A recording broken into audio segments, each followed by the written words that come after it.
اب قریش نے تنگ کرنے کے لیے ایک نیا طریقہ اختیار کیا، اور وہ تھا بنو ہاشم اور بنو عبد المطلب کے ساتھ سوشل بائیکاٹ۔ اس سے پہلے چچا ابو طالب بنو ہاشم اور بنو عبد المطلب کو اکٹھا کر چکے تھے۔ اب انہیں پتہ چل گیا تھا کہ تنہا اب وہ آپ صلی اللہ علیہ وسلم کی حفاظت نہیں کر سکتے، تو انہوں نے سب خاندان والوں کو کہا کہ دیکھو یہ تمہارا بھی بھتیجا لگتا ہے، تم لوگ سب اس کی حفاظت میں میرا ساتھ دو۔ اب جب سوشل بائیکاٹ ہوا تو یہ پورا بنو ہاشم اور بنو عبد المطلب کے ساتھ ایک بائیکاٹ تھا، جس کا مطلب تھا نہ ان کے ساتھ کھائیں گے، نہ پیئیں گے، نہ ملیں گے، نہ بات چیت کریں گے، نہ کوئی لین دین ہوگا، نہ کوئی شادی بیاہ کا معاملہ، نہ ہی کسی قسم کی خرید و فروخت۔ اور یہ سارا کا سارا خاندان اب ایک گھاٹی میں محصور ہو گیا جو شیب ابی طالب کہلاتی ہے۔ اس میں یہ آپ کو یاد ہے آپ صلی اللہ علیہ وسلم کے وہ رشتہ دار بھی شامل تھے جو بھی مسلمان نہیں ہوئے تھے، لیکن ایک خاندانی رشتے کی وجہ سے ان کو بھی اس اذیت کا نشانہ بنایا جا رہا تھا۔ کھانا پینا اندر نہیں ہوتا تھا۔ وہ لوگ جو باہر تھے وہ کہتے تھے بچوں کے رونے کی آوازیں باہر تک آتی تھی بھوک کی وجہ سے۔ ایک صحابی فرماتے ہیں ایک رات مجھے اتنی بھوک لگی، میں نے بہت ٹٹولا، کچھ کھانے کو نہیں تھا، کہ اچانک میرے ہاتھ میں مٹی کے نیچے سے کوئی چمڑے کا ٹکڑا نکل آیا۔ میں نے اس ٹکڑے کو اچھی طرح دھویا، پانی ڈال کے آگ پہ چڑھا کے پکایا اور میں کھا گیا۔ کبھی پتے کھاتے تھے، کبھی چمڑے کھاتے تھے، کبھی پانی ہے۔ کچھ رشتہ دار جیسے حضرت خدیجہ رضی اللہ تعالی عنہا کے ایک بھتیجے تھے جو اپنی پھوپھی کی محبت میں چھپ چھپا کے کچھ نہ کچھ غلہ چوری چھپے اندر پہنچا دیتے تھے۔ حکیم بن حزام ان کا نام تھا، کہ اچانک ابو جہل نے ایک دن پکڑ لیا اور وہ بھی روکنا چاہا، اس پہ ابو البختری نے کہا کہ جانے بھی دو، اپنی پھوپھی کو وہ بھیجا تو کیوں تم روکتے، نہیں کیوں اتنا ظلم کر رہے ہو؟ باہر سے قافلے والے جو بیچنے کے لیے لاتے تھے غلہ، پہلے ہی اہل قریش سارا کچھ خرید دیتے تھے کہ کچھ بچے ہی نہ کہ اگر کوئی قافلہ وہاں تک پہنچ بھی جائے تو مسلمانوں کو کوئی کھانا پینا نہ پہنچے۔ ان میں عورتیں، بچے سب شامل تھے، اور سب کی ہمت دیکھیں، 3 سال اس گھاٹی میں محصور ہے۔ کسی نے یہ نہیں کہا کہ چھوڑو ان کی تھوڑی سی بات مان لیتے ہیں، جانے دیتے ہیں، نو کمپرومائز، دین میں کوئی کمپرومائز نہیں ہے۔ آخرکار کچھ نیک دل انسانوں نے مل کے فیصلہ کیا جو مسلمان نہیں تھے، لیکن ان کو پتا تھا کہ جو کچھ مسلمانوں کے ساتھ ہو رہا ہے انسانیت کے خلاف۔ انہوں نے مل ملا کے ایک خانہ کعبہ میں ابو جہل سے یہ بات کی کہ یہ ظلم ہے کہ ہم کھائیں پیئیں اور وہ لوگ وہاں بےچارے بھوکے ہیں، نہ لباس ہے نہ کھانا ہے۔ ابو جہل کو بہت غصہ آیا۔ اتنے میں آپ صلی اللہ علیہ وسلم نے چچا ابو طالب کو بھی کہا کہ آپ انہیں کہیے کہ وہ جو معاہدہ انہوں نے خانہ کعبہ میں لٹکا رکھا ہے بائیکاٹ کا، وہ تو ختم ہو چکا، اس کو تو کیڑے کھا چکے ہیں۔ جب چچا ابو طالب نے یہ بات کہی تو ان کے کہنے پہ وہ کھول کے دیکھا گیا تو واقعی صرف جہاں نام اللہ کا انہوں نے لکھا ہوا تھا بسمک اللہم، تو آپ کا سوال تھا نا کہ کیا اللہ کو وہ مانتے تھے، تو آپ دیکھیے معاہدے کی ابتدا انہوں نے اللہ کے نام سے کی تھی، صرف وہ الفاظ قائم تھے، باقی سب معاہدے کو کیڑے چاٹ چکے تھے۔ انہوں نے کہا یہ معاہدہ تو خود ہی ختم ہو گیا، لہذا اس کے بعد یہ سب محصورین باہر نکلے۔ لیکن آپ صلی اللہ علیہ وسلم ان دنوں میں بھی جب حج کے دن آتے تو نکل کے اپنی دعوت و تبلیغ کرتے رہتے تھے، اور حاجی جو ارد گرد سے آئے ہوتے تھے ان کو جا کے یہ پیغام پہنچاتے تھے۔ نبوت کا 10واں سال اس لحاظ سے بہت اہم ہے کہ حضرت خدیجہ رضی اللہ تعالی عنہا اور چچا ابو طالب دونوں جو آپ صلی اللہ علیہ وسلم کو بہت پیارے تھے، بہت آپ کے عزیز تھے، اور جن کی وجہ سے آپ کے مشن کو اور آپ کو بھی بہت سپورٹ تھی، ایک کے بعد ایک دونوں کا انتقال ہو گیا۔ یہ سال آپ صلی اللہ علیہ وسلم کے لیے بہت غمگین سال تھا، اور اسی لیے اس سال کو عام الحزن کہا جاتا ہے، غم کا سال۔ اور ادھر قریش کی جرت بڑھ گئی، وہ تمام زیادتیاں جو وہ پہلے نہ کر سکتے تھے اب کوئی رکاوٹ نہ تھی ان کے راستے میں۔ اتنا ستایا آپ صلی اللہ علیہ وسلم کو، اس کی کوئی انتہا نہیں۔ اب آپ نے دیکھ لیا کہ مکہ والوں میں کوئی گنجائش نہیں رہی حق کو قبول کرنے کی۔ آپ نے طائف کی طرف جانے کا ارادہ فرمایا، آپ پیدل چلے، اور صرف ساتھ حضرت زید رضی اللہ تعالیٰ عنہ تھے۔ اتنے دور کا سفر کیا، راستے میں مختلف لوگوں کو دعوت دیتے رہے، کسی نے حق کی دعوت کو قبول نہیں کیا۔ طائف کے 3 بڑے سردار، تینوں نے حق کو جھٹلا دیا، اور نہ صرف یہ کہ جھٹلایا بلکہ جب آپ صلی اللہ علیہ وسلم لوٹنے لگے تو آپ کے پیچھے بدتمیز قسم کے لڑکوں کو اور جوانوں کو لگا دیا جو آپ کے پیچھے پیچھے ہنستے، مذاق اڑاتے، تالیاں پیٹتے، حتیٰ کہ آپ کو کنکر مارنا شروع کر دے، اور اتنا مارا آپ کی ایڑیاں لہو لہان ہو گئی، جوتے خون سے تر ہو گئے، اور نیند بے ہوش سے آپ ہو گئے۔ حضرت زید رضی اللہ تعالیٰ عنہ پوری طرح آپ کو بچانے کی کوشش کرتے تھے، لیکن کہاں سے بچاتے۔ انہوں نے آپ پہ پانی تھوڑا سا ڈالا تاکہ آپ کو ہوش برقرار رہیں، اور آخر کار قریب ہی ایک باغ تھا، ان سے جان چھڑانے کے لیے آپ نے اس باغ میں پناہ لی، اگرچہ وہ باغ بھی ایک مشرک کا تھا، لیکن اس مالک کو تھوڑا سا ترس آ گیا۔ آپ صلی اللہ علیہ وسلم زخمی تھے، لہو لہان تھے۔ مالک نے انگور کا گچھا اپنے غلام عداس کے ہاتھ آپ کے لیے بھجوایا۔ وہ جب آپ کے پاس آیا عداس اور اسے انگور کا گچھا پیش کیا تو آپ نے بسم اللہ کہہ کے ہاتھ بڑھایا۔ اس میں وہ عداس چونک اٹھا، کہنے لگا آپ نے جو بات کہی ہے وہ یہاں کے لوگ تو نہیں کہتے۔ آپ نے فرمایا تم کیسے اس بات کو جانتے ہو؟ اس نے کہا کہ میں یونس علیہ السلام کا ماننے والا ہوں، نینوا کا رہنے والا ہوں۔ آپ نے فرمایا کون؟ یونس بن متا، وہ تو میرے بھائی ہیں۔ اور انہوں نے کہا کیسے؟ آپ نے فرمایا تمام انبیاء علیہ السلام آپس میں بھائی ہوتے ہیں۔ یہ سننا تھا کہ عداس نے آپ کے ہاتھوں کو، آپ کے سر کو چومنا شروع کر دیا، کیونکہ وہ ایک پیغمبر کو ماننے والا تھا نا، وہ آپ کی اس سے سمجھ گیا کہ آپ بھی پیغمبر ہیں۔ طائف والوں کی قسمت میں نہیں تھا حق کو قبول کرنا، ایک غلام کے نصیب میں تھا حق کو پہچاننا۔ دنیاوی مال و دولت کوئی کامیابی کی علامت نہیں ہے، کامیاب تو وہ ہے جس کا دل حق کے لیے کھل جائے۔ آپ صلی اللہ علیہ وسلم کے ہاتھوں پہ بوسہ دیا، اسلام قبول کیا۔ ادھر مالک نے جب یہ نظارہ کھڑکی سے دیکھا اور عداس لوٹے تو وہ بہت ناراض ہو کہ تم یہ کیا کر رہے تھے؟ اس نے کہا میں جو کر رہا تھا ٹھیک کر رہا تھا، یہ تو نبی ہیں، آقا نہ مانا لیکن غلام مان لیا۔ تو ایک انسان نے اسلام قبول کر لیا۔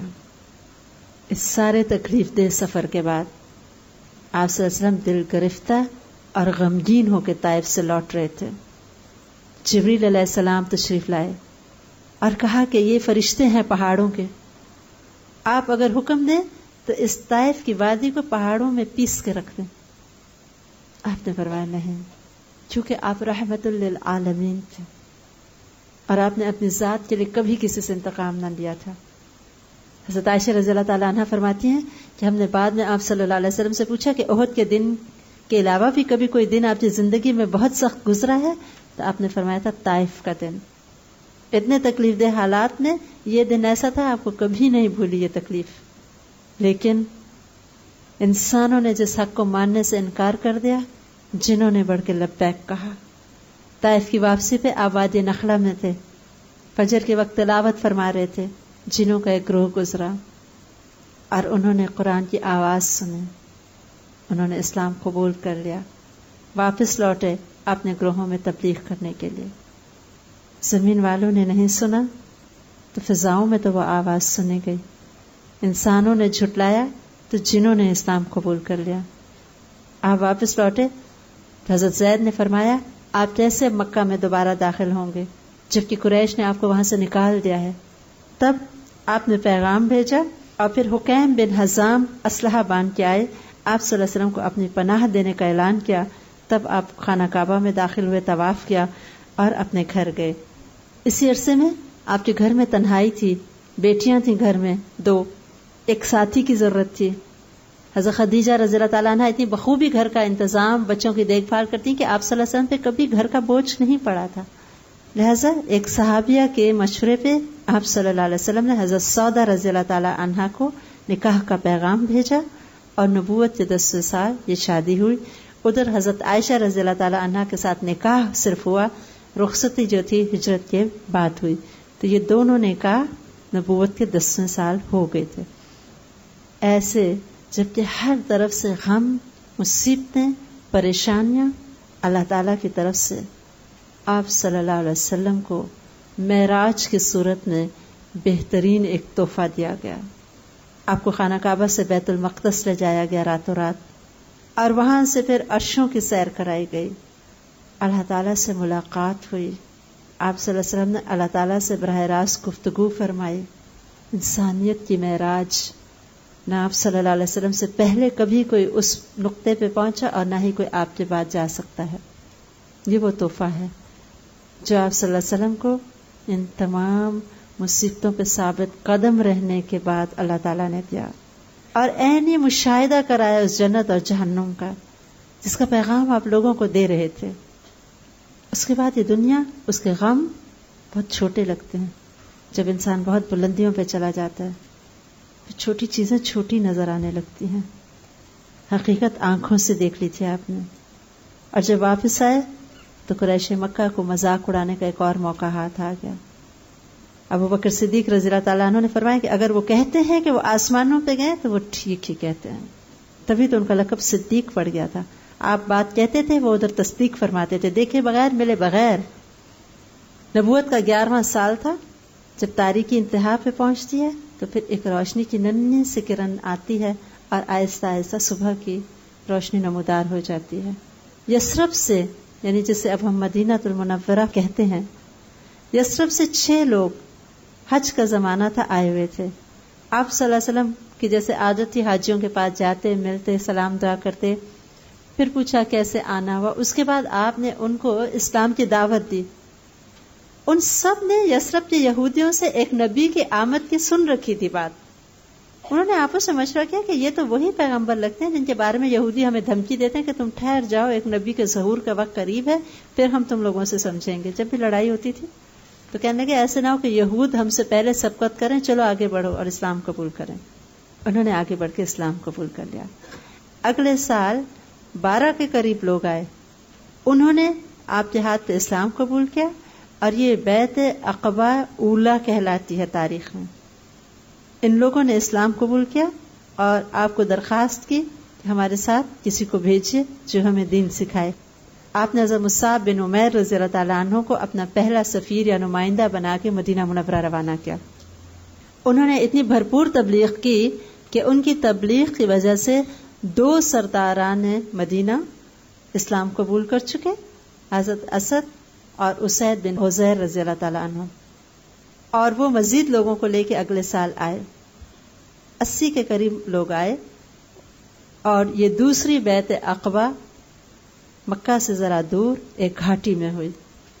قریش ہر وقت آپ یہ طاق میں رہتے تھے کہ آپ کیا کر رہے ہیں۔ ان کو خبر ملی کہ کچھ لوگ ہیں یہ سب جو اسلام قبول کر رہے ہیں، لیکن جب تک وہ پہنچے یہ لوگ بیعت کر کے اور فوراً جا کے لیٹ گئے، ایسے لیٹے جیسے کہ ہم کبھی اٹھے ہی نہیں تھے۔ تو قریش مایوس چلے گئے۔ لیکن اس دوسری بیعت میں حضرت عباس رضی اللہ تعالیٰ عنہ آپ کے ساتھ تھے، حالانکہ بظاہر وہ مسلمان نہیں تھے، لیکن چچا تھے اور آپ کی حفاظت اب وہ کر رہے تھے جیسے چچا ابو طالب کرتے تھے۔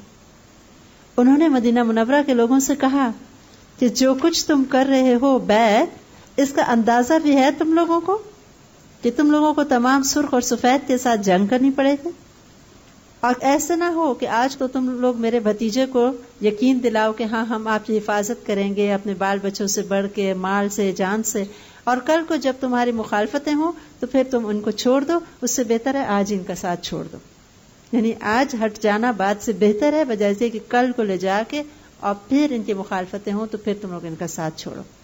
بہت انہوں نے خوبصورت انداز سے آپ صلی اللہ علیہ وسلم کی حفاظت کا ذمہ اٹھایا اور کہا کہ ہم آپ کی ایسے ہی حفاظت کریں گے جیسے کہ ہم اپنے بال بچوں کی کرتے ہیں، اپنی جان کے ساتھ، اپنے مال کے ساتھ، اور کہنے لگے جنگ ہمارے لیے ایسے ہے جیسے کہ بچوں کے لیے کھیل ہوتی ہے، یعنی ہم ان کے لیے جنگ کرنے کو بھی تیار ہیں۔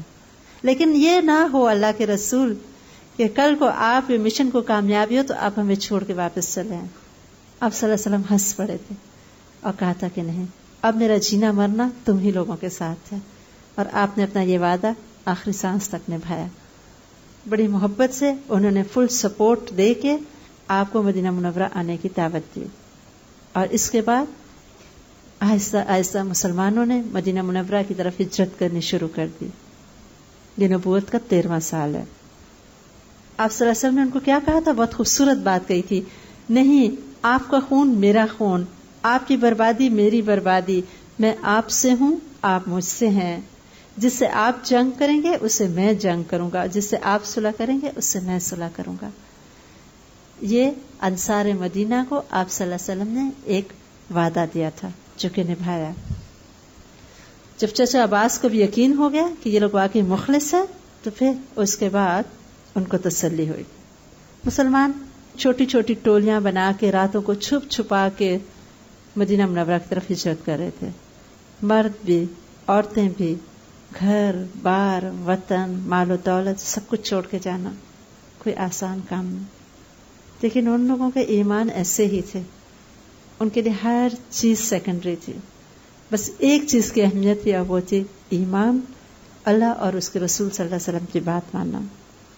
سب لوگ چلے گئے سوائے آپ صلی اللہ علیہ وسلم، ابو بکر صدیق رضی اللہ تعالیٰ عنہ، چند اور ایسے مسلمان، اور کچھ وہ مسلمان جو مجبور تھے، کمزور تھے، بے بس تھے، ہجرت کرنے کی استطاعت نہیں پاتے تھے.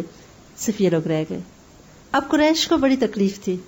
مسلمان تو مدینہ منورہ جا کے ایک ریاست میں آرام سے رہ کے تو پوری طرح ابھریں گے. یہ کیا ہوا؟ یہ کیسے نکل گئے ہاتھ سے؟ اب دارالندوہ میں ایک بہت بڑا اجلاس ہوا، اور اس میں تمام لوگوں نے مل کے یہ فیصلہ کیا کہ آپ صلی اللہ علیہ وسلم کو آج رات قتل کر دیا جائے. کیونکہ انہوں نے کہا اگر قید کیا تو ان کے ساتھی کسی نہ کسی طرح ان کو چھڑا لیں گے، لہذا بہتر یہ کہ ان کو مار ڈالیں. لیکن 12 سرداروں کو اپوائنٹ کیا گیا، اس طرح ہم ماریں کہ اکٹھے ایک ہی گو میں سب وار کریں تاکہ کسی ایک کے اوپر دیت نہ آئے.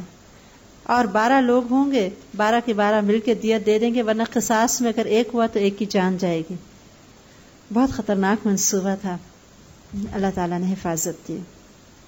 آپ صلی اللہ علیہ وسلم دن میں ابو بکر رضی اللہ تعالیٰ عنہ کو بتائے تھے کہ ابو بکر آج رات نکلنے کا ارادہ ہے، تیار رہنا. اور ان کا اللہ کے رسول میں نے تو پہلے ہی 2 اونٹیاں تیار رکھی ہیں، 3 مہینوں سے انہیں کھلا پلا رہا. مطلب جب آپ کہیں گے میں تیار ہوں.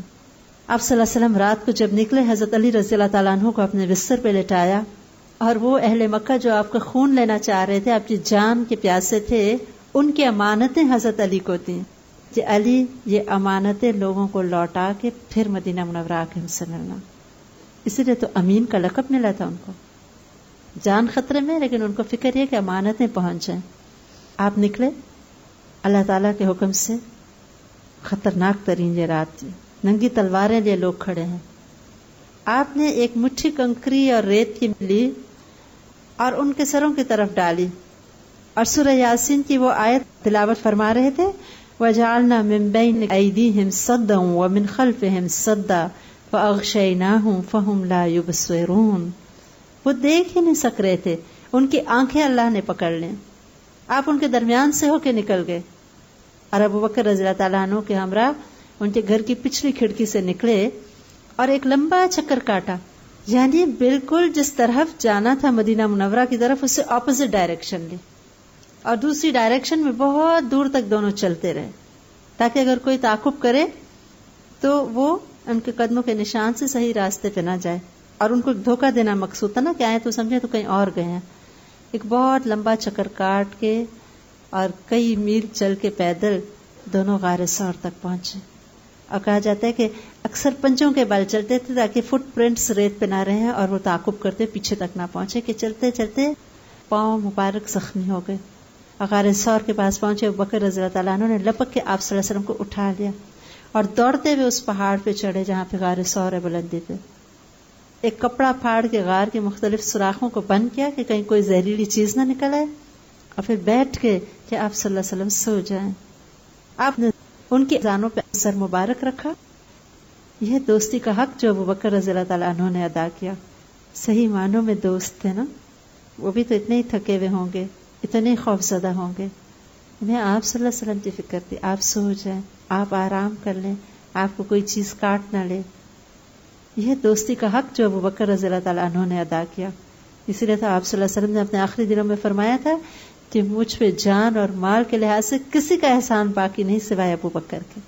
یعنی ان کے اتنے احسانات ہیں کہ میں ان کو زندگی میں ادا نہ کر سکا.